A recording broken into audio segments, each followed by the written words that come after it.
I've got a question. Sure.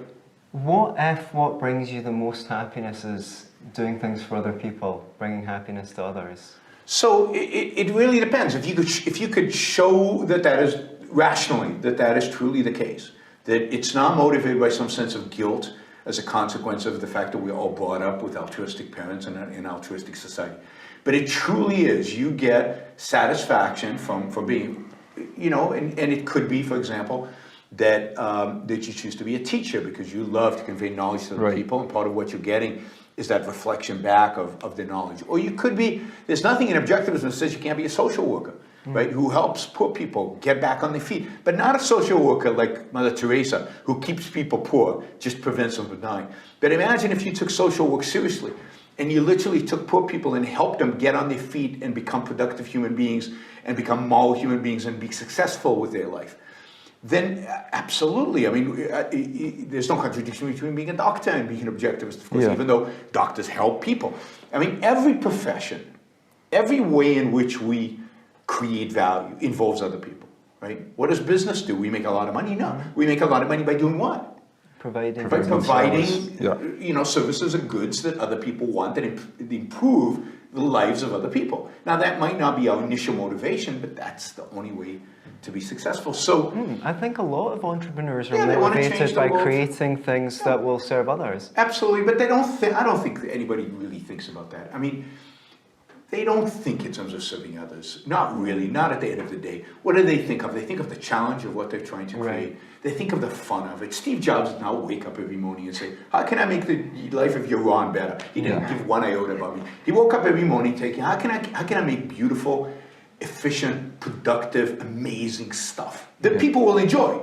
But his focus was on the stuff that he was making. And every successful entrepreneur, at the end of the day, his focus is on the productive process, on the beauty, the fun, the enjoyment, the excitement, the challenge of building and making stuff.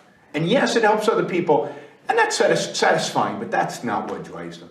But anyway, there's no contradiction between the idea of helping other people and attaining your own happiness, and certainly in certain professions, the essence of the profession is to help other people. And there's nothing wrong with that if you do it rationally. For Rand, everything needs to be measured by whether it's rational or not. Because so people tell me, well, of course I help the poor because it makes me feel better.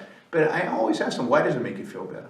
Feelings are not primaries. Feelings are not tools of cognition. Does it make you feel better because you've grown up with Christian guilt and now it appeases that guilt you should never have? So go and see a therapist, get rid of the guilt, and then see if you feel better, if you feel good when you help the poor. So is evil then merely what is irrational, or what is destructive behavior, destructive thinking? Is that the essence of evil? Ayn Rand said the essence of evil is evasion.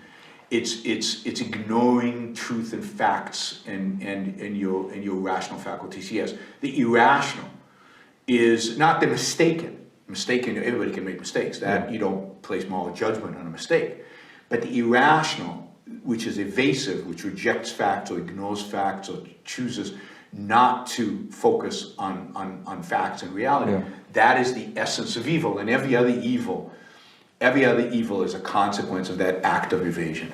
So can I ask you to capsulize your philosophy? What is Randism? First of all, I do not call it Randism, and I don't like that name. I call it objectivism. All right. Meaning a philosophy based on objective reality. Now let me explain it as briefly as I can. First, my philosophy is based on the concept that reality exists as an objective absolute, that man's mind, reason, is his means of perceiving it, and that man needs a rational morality. I am primarily the creator of a new code of morality which has so far been believed impossible, namely a morality not based on faith. Not on faith, not on arbitrary whim, not on emotion, not on arbitrary edict, mystical or social, but on reason. A morality which can be proved by means of logic, which can be demonstrated to be true and necessary. Using the super chat, and I noticed yesterday when I appealed for support for the show, many of you stepped forward and actually supported the show for the first time. So I'll do it again. Maybe we'll get some more today. If you like what you're hearing, if you appreciate what I'm doing, then I appreciate your support.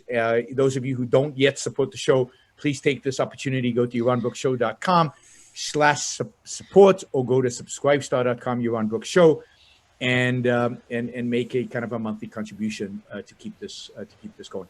I'm not sure when the next